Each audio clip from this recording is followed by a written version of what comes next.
Good morning friends, welcome to my channel. आज मैं आपके लिए लेकर आया हूँ फिजिक्स का एक नया चैप्टर रिफ्लेक्शन ऑफ लाइट, जिसे हम प्रकाश का अपवर्तन कहते हैं। इससे पहले वीडियो में दोस्तों हम रिफ्लेक्शन ऑफ लाइट देखे हैं और अब देखेंगे रिफ्रैक्शन ऑफ लाइट। तो आइए हम देखते हैं प्रकाश का अपवर्तन क्या होता है। तो दोस्तों, जब प्रकाश की किरण एक माध्यम से दूसरे माध्यम में जाती है तो अपने अभिलंब से दूर हटती है या अपने लंब की ओर झुकती है, उसे ही प्रकाश का अपवर्तन कहते हैं। जैसा कि दोस्तों आप फिगर में देख रहे होंगे कि ये जो आपतित किरण है प्रकाश की आपतित किरण यह वायु में है और यह क्या कर रही है, दूसरे माध्यम में जो सघन है जैसे जल में प्रवेश कर रही है। तो जब जल में प्रवेश करेगी तो क्या करेगी, वो ये अभिलंब है तो यह अभिलंब की तरफ झुक जाएगी, जबकि इसे स्ट्रेट जाना चाहिए था, लेकिन ये क्या कर रही है, अभिलंब की ओर झुक जा रही है। इसे ही दोस्तों हम प्रकाश का अपवर्तन कहते हैं। तो दोस्तों, जो प्रकाश का अपवर्तन होता है वह माध्यम पर निर्भर करता है, लेकिन प्रकाश का परावर्तन जो पहले हम पढ़े हैं वह माध्यम पर निर्भर नहीं कर रहा था। तो आइए हम इसकी डिफिनेशन देखते हैं दोस्तों। तो दोस्तों, हम प्रकाश के अपवर्तन का डिफिनेशन देखते हैं। जब प्रकाश की किरण एक माध्यम से दूसरे माध्यम में प्रवेश करती है तो वह अपने मार्ग से विचलित होती है। विचलित का मतलब है दोस्तों, या अविलंब की ओर झुकेगी या अविलंब से दूर हटेगी, उसे ही प्रकाश का अपवर्तन कहते हैं।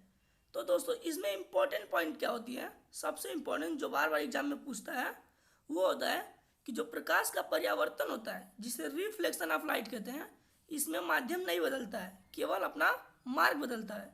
लेकिन जो प्रकाश का अपवर्तन होता है दोस्तों, इसमें क्या होता है, मार्ग भी बदलता है और माध्यम दोनों बदलते हैं, मार्ग और माध्यम दोनों बदलते हैं। आई थिंक ये आपको समझ में आ गया होगा दोस्तों। चलिए हम आगे देखते हैं।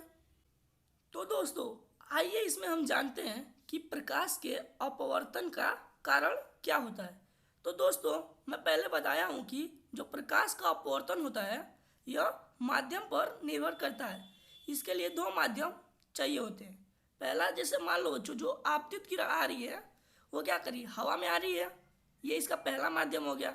लेकिन जैसे ये ग्लास में जाती है बच्चों, तो इसको स्ट्रेट जाने की बजाय स्ट्रेट जाना चाहिए था, लेकिन क्या कर रही है, यह विलंब की ओर झुक जा रही है। तो इसे झुकाव को तो अपवर्तन कहते हैं। तो यह क्यों होता है बच्चों, क्योंकि जो एयर में प्रकाश की चाल होती है वो 3 × 10⁸ होती है, और जो कांच में जैसे जो ग्लास है इसमें जो प्रकाश की चाल होती है वो 2 × 10⁸ होती है, मीटर प्रति सेकेंड होता है। जो इसके प्रकाश के चाल में जो परिवर्तन होता है बच्चों, उसी के कारण प्रकाश का अपवर्तन होता है। तो इसकी हम देखते हैं बच्चों डिफिनेशन। जब प्रकाश की चाल एक माध्यम से दूसरे माध्यम में जाती है तो चाल बदलता है, उसी के कारण प्रकाश का अपवर्तन होता है। तो दोस्तों, जो प्रकाश का अपवर्तन होता है वह उसके चाल के बदलाव के ही कारण होता है। आई थिंक ये आपको समझ में आ गया होगा। तो दोस्तों, हम देखते हैं कि जो माध्यम जो होते हैं दोस्तों वह दो प्रकार के होते हैं, एक विरल और एक सघन। विरल का मतलब आप समझिए दोस्तों, जो विरल होता है, जो किसान लोग विरल का उपयोग करते हैं, विरल वर्ड का, उसे आप समझिए विरल। जैसे जब गेहूँ बोते हैं दोस्तों तो क्या होता है, दूर दूर उगता है, तो उसे हम क्या कहते हैं कि विरल हो गया है। तो उसे ही विरल से ही विरल बनता है दोस्तों। और जो सघन होता है दोस्तों, सघन को घन से समझिए। जो किसान होते हैं जब गेहूँ बोते हैं दोस्तों तो क्या होता है, कभी कभी बोलते हैं कि मेरा गेहूँ घन हो गया है। तो इस घन से मतलब होता है दोस्तों कि वो क्या होते हैं, बहुत ही पास हो जाते हैं, तो इसे हम घन कहते हैं। तो विरल में दूर दूर होंगे और घन में बिल्कुल पास होंगे, तो उसे हम क्या कहेंगे, जब पास होंगे तो घन, उससे ही बनता है बच्चों सघन। और जो विरल होता है उससे ही विरल बनता है। तो विरल में पार्टिकल दूर दूर रहेंगे और सघन में पार्टिकल पास रहेंगे। आई थिंक ये आपको समझ में आ गया होगा दोस्तों। चलिए हम इसका डिफिनेशन देखते हैं कि सघन माध्यम क्या होता है। तो दोस्तों, ऐसा माध्यम जिसमें प्रकाश की चाल धीमी हो जाती है। जैसा बच्चों कि मैं बताया हूँ आपको कि जो सघन होता है उसके जो कण पार्टिकल होते हैं वो थोड़े पास पास होते हैं। तो जो इसके कण पार्टिकल होते हैं पास पास होते हैं बच्चों, तो इसमें क्या होती है, प्रकाश आसानी से प्रवाहित नहीं होती है, नहीं जा पाती है दोस्तों।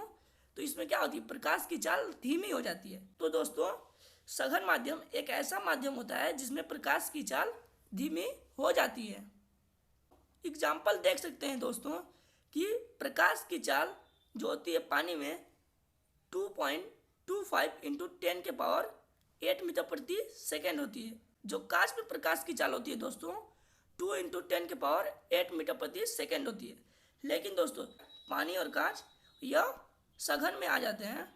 वैसे ही प्रकाश की जो चाल होती है वो हवा में सबसे अधिक होती है, 3 इंटू 10 के पावर 8 होती है। वह विरल में आता है। जब प्रकाश की किरण विरल माध्यम से सघन माध्यम में जाती है तो विलंब की तरफ झुक जाती है। जैसा कि दोस्तों मैं बताया हूँ कि जो प्रकाश का अपवर्तन होता है वो एक माध्यम से दूसरे माध्यम में जाता है तो क्या करता है, विलंब से दूर हटता है या उसकी तरफ झुक जाता है। तो इसमें दोस्तों ये बताया है कि जब विरल माध्यम से और सघन माध्यम में जाएगा तो अविलंब से अविलंब की तरफ झुक जाएगा। जैसा दोस्तों आप दिखा रहा हूँ फिगर में, आप देखिएगा, ये है एयर। एयर क्या है, विरल, और ये है ग्लास। ग्लास क्या है, सघन। तो दोस्तों, जब प्रकाश की किरण एक विरल से सघन में जाएगी, ये मान लेते हैं अविलंब है दोस्तों। जब विरल से सघन में जाएगी दोस्तों तो क्या करेगा, यह अविलंब की तरफ झुक जाएगा। जबकि इसे इधर जाना था इस साइड, तो ये क्या करेगा दोस्तों, यह अविलंब की ओर झुक जाएगा। इसे ही हम प्रकाश का अपवर्तन कहेंगे। तो दोस्तों ये याद रखिएगा, जब विरल से सघन में जाएगा तो अविलंब की तरफ झुकेगा। आगे देखते हैं दोस्तों।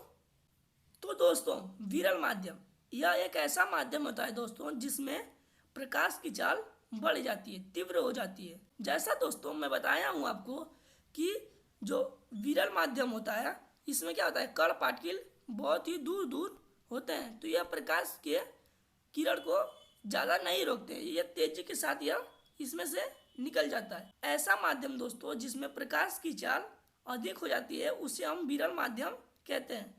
इसके जो पॉइंट्स है दोस्तों उसे हम देख लेते हैं। निर्वात में जो प्रकाश की चाल होती है दोस्तों वो 3 इंटू 10 के पावर 8 मीटर प्रति सेकेंड होती है। इसका जो मेन पॉइंट है दोस्तों इस टॉपिक का वो देखते हैं। जब प्रकाश की किरण सघन माध्यम से विरल माध्यम में जाती है तो अविलंब से दूर हट जाती है या दूर भागती है। जैसा दोस्तों आप फिगर में दिखा रहा हूँ आपको कि ये है एक ग्लास और इसमें से मान लो कि कोई किरण इस साइड आ रही है तो इसका अविलंब ये होगा। तो जो अविलंब होगा दोस्तों इसको जाना कहाँ चाहिए था, ये स्ट्रेट लाइन में इसको जाना चाहिए था, लेकिन क्या करेगा, ये स्ट्रेट लाइन में नहीं जाएगा, यह अविलंब, ये अविलंब है दोस्तों। तो इससे क्या करेगा, यह दूर होके जाएगा, अविलंब से दूर की तरफ भागेगा। तो दोस्तों जो इसका मेन पॉइंट था कि जब सघन माध्यम से विरल माध्यम में जाती है तो अविलंब से दूर भागती है। यह एग्जाम में कई बार पूछा है दोस्तों, आप कंफ्यूज मत होइएगा दोस्तों कि जब सघन से विरल में जाएगा तो क्या करेगा, अविलंब से दूर भागेगा, और जब विरल से सघन में जाएगा दोस्तों तो अविलंब की तरफ झुकेगा और सघन से विरल में अविलंब से दूर जाएगा। ये पॉइंट याद रखिएगा दोस्तों, बहुत ही मोस्ट इम्पोर्टेंट है। आगे देखते हैं दोस्तों। आगे हम देखते हैं दोस्तों, जब प्रकाश की किरण वायु से कांच में जाती है तो क्या होता है। जैसा कि दोस्तों आप देख रहे होंगे, इसे हम मान लेते हैं यह ऊपर एयर है और ये है कांच। तो दोस्तों जब प्रकाश की किरण एयर से ग्लास में जाएगी तो क्या होगा, ये मान लेते हैं इसका विलंब है और ये आपतित किरण है और ये ग्लास है। दोस्तों जब प्रकाश की किरण हवा से कांच में जाएगी तो वो क्या करेगी, अविलंब की तरफ झुक जाएगी, क्योंकि यह क्या है, जो ग्लास है वो सघन है और जो एयर है वो विरल है। तो जब विरल से सघन में जाता है दोस्तों तो अविलंब की तरफ झुक जाता है। ये पॉइंट आप पढ़े हैं, इससे पहले मैं बताया हूँ। आगे इसकी डिफिनेशन देखते हैं दोस्तों। जब प्रकाश की किरण वायु से कांच में जाएगी तो क्या करेगी, अविलंब की ओर झुक जाएगी, क्योंकि बच्चों जो प्रकाश की चाल होती है वायु में वो 3 × 10⁸ होती है, और जो प्रकाश की चाल कांच में होती है दोस्तों वो क्या होती है, 2 × 10⁸ होती है। इसका मतलब इससे भी समझ सकते हैं दोस्तों कि जब प्रकाश की चाल जिसमें अधिक होगी अगर उससे कम वाले में जाएगी तो वो अविलंब की ओर झुकेगी, और कम वाले में से अधिक की ओर जाएगी तो क्या होगा, अविलंब से दूर जाएगी। आई थिंक ये आपको समझ में आ गया होगा दोस्तों। इसमें हम देखते हैं दोस्तों, जब प्रकाश की चाल सघन से विरल में जाती है तो क्या होता है। तो दोस्तों जब प्रकाश की चाल सघन से विरल में जाएगी तो क्या करेगी, अविलंब से दूर जाती है। एग्जाम्पल में देखते हैं दोस्तों, पानी से हवा में जाती है तो अविलंब से दूर जाती है। जैसे दोस्तों मैं फिगर में आपको दिखा रहा हूँ, ये मान लेते हैं एक पानी है, यह पानी का मान लेते हैं एक ग्लास है, इसमें पानी है, ये पूरा मान लीजिए वाटर है, और नीचे क्या है, हवा है, हवा। तो दोस्तों जब प्रकाश की किरण पानी में से मान लेते हैं एक स्ट्रेट लाइन में, ये मैं गलती कर दिया हूँ दोस्तों।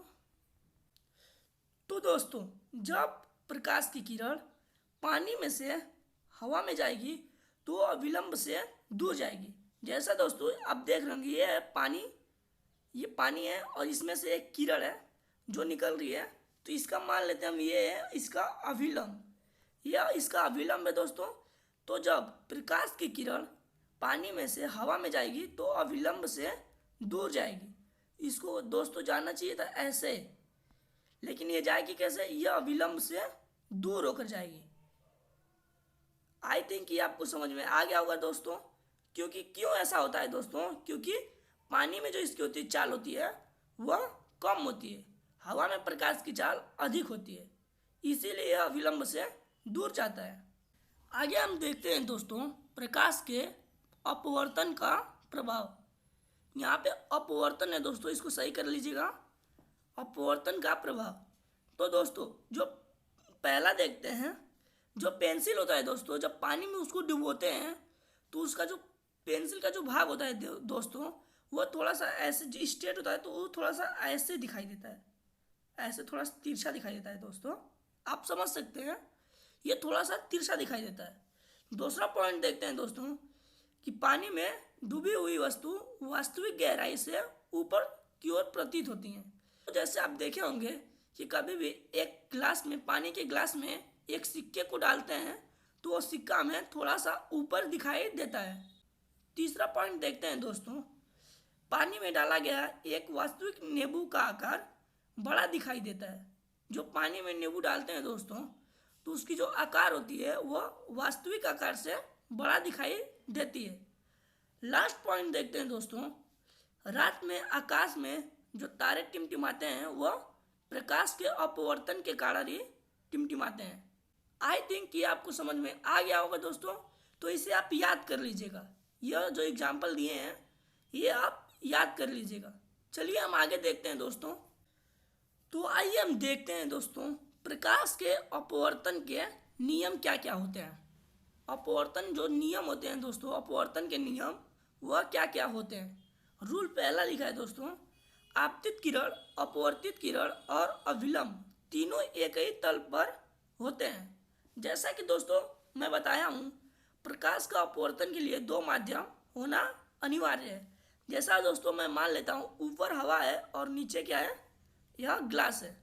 तो दोस्तों जब हवा में से एक प्रकाश की किरण आती है तो आने वाली किरण और अविलंब जो हम लोग ड्रा करते हैं, ये अविलंब, ये और जो अपवर्तित किरण होती है दोस्तों, जो अपवर्तित किरण होती है ये क्या होती है दोस्तों, ये तीनों एक ही बिंदु पर स्पर्श करती हैं, तीनों एक ही तल पर होती हैं। ये पहला नियम था दोस्तों। आगे हम देखते हैं दूसरा नियम। तो दोस्तों हम देखते हैं प्रकाश के अपवर्तन का दूसरा नियम, जिसे स्नेल का नियम भी कहते हैं। यह एक बहुत ही इंपॉर्टेंट होता है दोस्तों, स्नेल का नियम। यह एग्जाम में कई बार पूछ देता है स्नेल का नियम क्या होता है।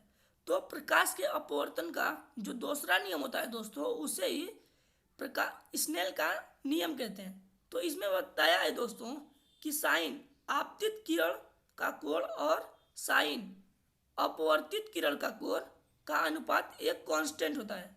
जैसे दोस्तों साइन आई जो होता है वो क्या होता है, जो साइन आई और साइन आर होते हैं दोस्तों, इनका जो अनुपात होता है, इनका जो रेशियो होता है दोस्तों, वो क्या होता है, एक कांस्टेंट होता है, नियत होता है।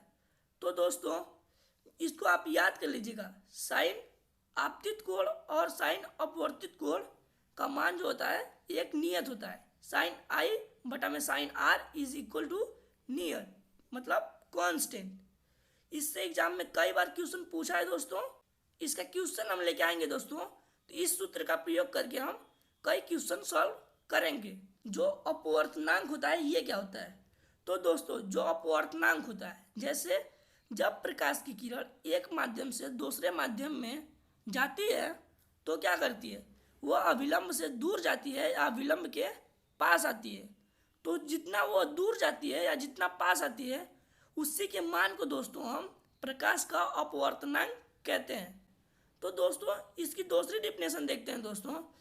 एक प्रकाश की किरण जब एक माध्यम से दूसरे माध्यम में जाती है तो उसके चाल के अनुपात को ही प्रकाश का अपवर्तनांक कहते हैं। जो अपवर्तनांक का सूत्र होता है दोस्तों, पहले माध्यम में प्रकाश की चाल बटा में दूसरे माध्यम में प्रकाश की चाल।